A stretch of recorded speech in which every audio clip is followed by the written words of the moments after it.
ఈరోజు తోట మండలంలోని బండారుపల్లి వడ్ల కొనుగోలు కేంద్రాన్ని ఏపీఎం శ్రీనివాస్ గారితో కలిసి పరిశీలించడం జరిగింది. అలాగే తోట మండలంలో 17 కొనుగోలు కేంద్రాల ద్వారా రైతుల నుంచి ధాన్యాన్ని సేకరించడం జరుగుతూ ఉంది.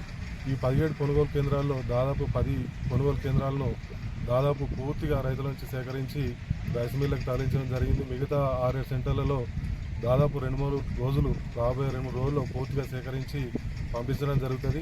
ఇప్పటివరకు ఐకేపీ ప్యాక్స్ ఆధ్వర్యంలో తోగడ మండలంలో దాదాపు 2445 మంది రైతుల దగ్గర 97,000 క్వింటాల ధాన్యాన్ని సేకరించడం జరిగింది.